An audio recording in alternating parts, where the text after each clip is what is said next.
Brought to you by Technopova Curve 5G. Discover new horizon.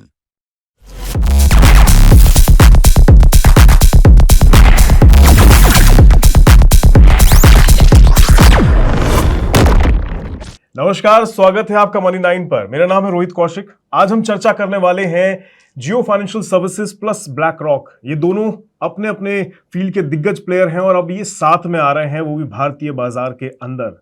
Mutual fund market में ये क्या कमाल करके दिखाने वाले हैं, इस पर हम चर्चा करने वाले हैं। इनका बिजनेस का स्ट्रैटेजी क्या रहने वाला है, इस पर चर्चा करने वाले हैं। क्योंकि ब्लैक रॉक एसेट मैनेजमेंट की दुनिया के अंदर सबसे बड़ा नाम है। $11 ट्रिलियन से ज्यादा का हिसाब किताब ये संभालते हैं। वहीं जियो आप जानते हैं टेलीकॉम की बादशाह है और अब म्यूचुअल फंड में एंट्री करने जा रही है। करीब 47 पहले से कंपनियां हैं, उस बीच 48वां नंबर इनका लगेगा, यानी जियो ब्लैक रॉक का। कैसे इनकी स्ट्रेटेजी काम करेगी, कैसे ये कैटर करेंगे देश के अंदर इतनी बड़ी मार्केट को, किस किस का हिसाब किताब ये लेके चल रहे हैं, आज इस पर चर्चा करेंगे। और चर्चा के लिए मेरे साथ मौजूद हैं प्रवीण शर्मा जी। नमस्कार सर। Thank you Rohit. आज ये चर्चा करने का कारण ये भी है क्योंकि जियो जो है ना, जब बाजार में आता है तो उसकी स्ट्रेटेजी बड़ी आप कह सकते हैं एकदम धुएंधार वाली होती है। पीछे का इतिहास उनका यही कहता है। जियो को देखकर अगर आप देखें तो उसी के लिहाज से मैं सर से सबसे पहला सवाल यही करना चाहूंगा। सर, जियो ब्लैक रॉक की एंट्री बाजार में होने जा रही है, जल्द वो आएंगे और अपने अपने प्रोडक्ट के साथ ले आएंगे और बाजार में ऑलरेडी छोटे बड़े सब मिलाकर बहुत सारे प्लेयर्स हैं। उनके बीच में इनका यहाँ होना क्या मायने रखता है, ये क्या संकेत दे रहा है? नहीं, देखिए, अभी जब हाल में ही जियो ब्लैक रॉक के जो जॉइंट वेंचर है 50-50 स्टेक वाला, उसको सेबी की तरफ से म्यूचुअल फंड मार्केट में या म्यूचुअल फंड इंडस्ट्री में एंट्री का या अपने प्रोडक्ट्स को बेचने का फाइनल एक अप्रूवल मिला है। और इससे पूरे के पूरे म्यूचुअल फंड इंडस्ट्री में या असेट मैनेजमेंट का पूरा जो धंधा है उसमें एक बड़ी हलचल हम मचते हुए देख रहे हैं। जो ब्लैक रॉक है वो 7 साल पहले उसने इंडियन मार्केट से एग्जिट कर लिया था, डीएसपी के साथ उसका जॉइंट वेंचर था, और 7 साल बाद दोबारा एक बार फिर से जियो फाइनेंशियल सर्विसेज के साथ वापसी हो रही है।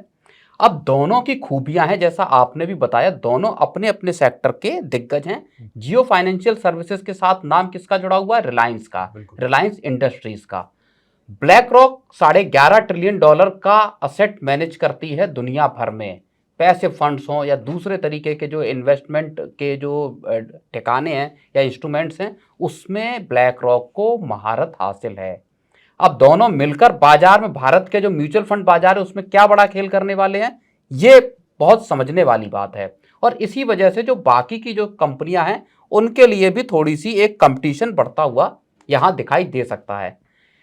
सफलता कहाँ मिलेगी, क्या स्ट्रेटजी हो सकती है? तो सबसे पहली जो बड़ी चीज है वो है पूरे देश में जो म्यूचुअल फंड का मार्केट है उसमें वाइडर रीच को हासिल करना, यानी देश के कोने कोने तक पहुंचने का पहला ऑब्जेक्टिव हो सकता है जियो फाइनेंशियल का और ब्लैक रॉक का जॉइंट वेंचर का।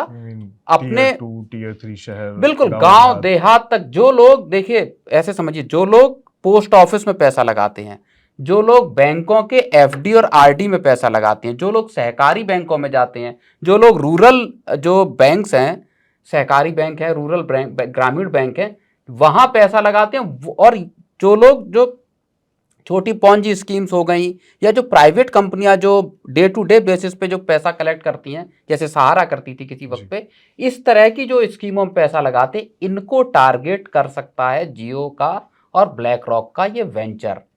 तो आप समझिए कि मार्केट बहुत बड़ा है और स्ट्रेटजी भी उसी हिसाब से है कि हर शख्स के पास जिस तरह से जियो का फोन है या मोबाइल फोन है, स्मार्टफोन है, उसी तरह से हर शख्स की एक एसआईपी हो या उसके पास एक म्यूचुअल फंड का पोर्टफोलियो, ये कोशिश हो सकती है। और इसी के जरिए भारत का, आप समझिए 140 करोड़ लोगों का जो आबादी वाला देश है, वहां पर पूरा का पूरा सफलता का गुर या सफलता का राज छिपा हुआ है म्यूचुअल फंड इंडस्ट्री में जियो और ब्लैक रॉक के लिए। जी, अभी आपकी इस बात से ना मुझे याद आया, मैं हाल में किसी से बात कर रहा था, चर्चा कर रहा था कि हमारे पेरेंट्स जो हैं पहले के टाइम के, उन लोगों की मानसिकता सिर्फ सेविंग पर थी। सेविंग चाहे अपने घर में कर लें, खुद से, अपने जो औरतें ज़्यादातर करती हैं कि तिजोरी में पैसे रख लिए, पेरेंट्स करते हैं, या फिर बैंक में सेविंग अकाउंट खुलवा लिया, दैट्स इट। उनका म्यूचुअल फंड या एसआईपी जैसी चीजों में शायद दिमाग जाता नहीं है, उन्हें मालूम भी नहीं, ज्ञान कम रहा है उस चीज का, ये चीजें अभी ज्यादा आई। लेकिन जियो और ब्लैक रॉक का एक साथ आना, क्या ये वो स्ट्रेटेजी बनाने वाला है, वो एक तरीके से कह सकते हैं जब जियो ने टेलीकॉम एंट्री करी थी नहीं वैसा बिल्कुल, सही कुछ देखिए देखने को मिलेगा? कन्वेंशनल जो तरीका था या तरीका है, जो भारत के निवेश का जो कन्वेंशनल तरीका, और बहुत एक अहम अच्छी नोट पे इस चीज की शुरुआत भी कर रहे हैं। कल ही रिजर्व बैंक की सालाना रिपोर्ट आई है जी। और उस रिपोर्ट में एक बहुत अहम इंडिकेटर की ओर इशारा किया गया है। 2023-24 में जो नेट फाइनेंशियल सेविंग्स है इंडियन हाउस होल्ड की, जी। वो 5.1% पे एक बार फिर से पहुंची है। इससे ठीक एक साल पहले यानी 2022-23 में ये गिर के कई साल के लो लेवल 4.9% पे पहुंच गई थी। अब आप ये समझिए कि देश में फाइनेंशियल सेविंग्स का जो नेट फाइनेंशियल सेविंग्स की हम बात कर रहे हैं, उसमें इजाफा हो रहा है। लोग पैसा लगा कहाँ रहे हैं? बैंकों के एफडी आरडी के अलावा सबसे बड़ा जो ऑप्शन बन रहा है वो शेयर मार्केट और म्यूचुअल फंड्स बन रहे हैं। पिछले साल जो म्यूचुअल फंड्स का एसेट अंडर मैनेजमेंट है इंडिया में ओवरऑल, वो 70 लाख करोड़ रुपए पे पहुंच गया और इसमें 23% का इजाफा हुआ। इंडिविजुअल अगर हम इन्वेस्टर्स की बात करें तो ये 21% बढ़ा है और ये 42 लाख करोड़ रुपए पे पहुंच गया है जो एसेट अंडर मैनेजमेंट है। यानी बाकी का जो है वो आपका इंस्टीट्यूशनल है जिसमें डीआईआई हो सकते हैं, लेकिन इंडिविजुअल इन्वेस्टर्स की हिस्सेदारी आप समझ लीजिए 70 लाख करोड़ रुपए के टोटल एसेट अंडर मैनेजमेंट में 42 लाख करोड़ अगर इंडिविजुअल इन्वेस्टर्स की है तो ये एक बड़ा आंकड़ा है, आधे मतलब 50% से ज्यादा का नंबर है। और इसी चीज पर रिलायंस का बड़ा दांव है कि जो एक रिवोल्यूशनरी स्टेप रिलायंस ने 2016 के आसपास उठाया था जब जियो की सिम लॉन्च की थी, वो जीरो कॉस्ट पे बिल्कुल उसको जिस तरह से पूरा मार्केट में एक तरह से डिसरप्शन क्रिएट किया, क्या उसी तरह का डिसरप्शन जियो और ब्लैक रॉक दोनों अब म्यूचुअल फंड इंडस्ट्री में कर सकते हैं? ये एक बड़ी देखने वाली बात यहां पर होगी। और इसमें एक चीज मैं और ऐड करूंगा रोहित, रिलायंस और ब्लैक रॉक को फायदा किस चीज का है? देखिए, रिलायंस के पास जियो प्लेटफॉर्म का डिजिटल बेस मौजूद है जहां पे कि रिलायंस की सीधी रीच है आपके पास करीब 40 मान लीजिए करोड़, अगर मान लीजिए एक्टिव सब्सक्राइबर बेस अगर जियो का, तो डायरेक्ट आपकी रीच है सब्सक्राइबर तक, जहां आप उनको डायरेक्टली प्रोडक्ट बेच सकते हैं, आपको बीच में कमीशन देने की और बाकी इस तरह से आपका कॉस्ट इफेक्टिव हो गया और इस तरह से आप अपने मार्जिन को इंटैक्ट रख सकते हैं। मार्जिन बचाए रखकर आप बिजनेस को किस तरह से स्केल अप कर सकते हैं, ये एक बेनिफिट रिलायंस को मिलेगा। प्लस ट्रेंड्स देख लीजिए या रिलायंस रिटेल के दूसरे आउटलेट देख लीजिए, उनके जरिए रिलायंस के पास इसको बेचने का बड़ा मौका होगा। यू मीन कि ये चीज इनको लीड देगी बाकियों के मुकाबले, इनको बिल्कुल, थोड़ा ऊपर बहुत रखेगी सारी जो चीजों को। कंपनियां हैं असेट मैनेजमेंट कंपनियां, उनके पास अभी टीयर 2 टीयर 3 शहरों में नेटवर्क ही नहीं है, नेटवर्क ही नहीं या है। उनको खोलना है तो उसके लिए नया इन्वेस्टमेंट करना है, केपेक्स लगाना है। रिलायंस का वो सारी चीजें पहले से रेडी हैं। और जो जो बिजनेस का जो मॉडल है जिसमें रिटेल भी है, जिसमें आपका जियो का भी है और जिसमें अब जियो फाइनेंशियल का भी हो जाएगा, तो जो मल्टी लेवल जो आपके अलग अलग तरह के डाइवर्सिफाइड बिजनेस हैं, उन सबको आप इस्तेमाल कर सकते हैं जियो फाइनेंशियल्स के म्यूचुअल फंड प्रोडक्ट्स को बेचने के लिए। तो ये एक बहुत बड़ा फायदा है और इसी वजह से रिलायंस एक तेज रफ्तार से पूरे देश में अपनी पहुंच बना सकता है असेट मैनेजमेंट के कारोबार में। अच्छा सर, ऑलरेडी बाजार में इतने सारे नाम पहले से मौजूद हैं, छोटे बड़े सब मिला मिलू के, अब ये इसमें एंट्री करें, इनका नाम ऑलरेडी बहुत बड़ा है, ये अपने आप को इससे अलग कैसे दिखाएंगे, अपने आप को कैसे मजबूती से खड़ा कर पाएंगे इस बाजार में? क्या इनके लिए एक लीड तो ये हो गई कि इनके पास जियो का यूजर बेस है, पर अपने आप को अलग बनाने के लिए, उनसे अलग दिखाने के लिए क्या प्रोडक्ट नए ऐसे लाएंगे जो बढ़िया शानदार से होंगे? हाँ, लागत में कुछ लागत का हो सकता है, मार्जिन आई मीन कॉस्ट किस तरह के रखते हैं ये देखना होगा, लेकिन सारा धंधा इस बात पे डिपेंड करेगा कि आप आखिर रिटर्न कैसा देते हैं अपने प्रोडक्ट्स पे। जो शख्स एसआईपी करेगा, अगर उसको बढ़िया रिटर्न नहीं मिलेगा तो हो सकता है वो साल 2 साल आपके पास रहे, देन फिर से पुराने। और इस मामले में मदद मिलेगी आपको ब्लैक रॉक की, जो कि दुनिया भर में एसेट्स को, इतना लंबे चौड़े एसेट्स को मैनेज कर रही है। वो उसकी महारत का इस्तेमाल रिलायंस करेगी अपने म्यूचुअल फंड प्रोडक्ट्स में और अगर वहाँ अच्छे रिटर्न मिलते हैं, चाहे पैसे प्रोडक्ट्स हों या आपके इक्विटी वाले प्रोडक्ट्स हों, अगर वहाँ अच्छे रिटर्न मिलेंगे तो इन्वेस्टर्स जाहिर तौर पर जुड़ने की कोशिश करेंगे। जी। अच्छा सर, एक आम निवेशक के तौर पे आप, मैं या और जितने भी लोग हों, उनके लिए क्या मायने रखने चाहिए? हमें क्या ध्यान देना चाहिए अगर ये जब आते हैं जियो ब्लैक रॉक, तो इनकी एंट्री हम लोगों के लिए क्या मायने रखती है?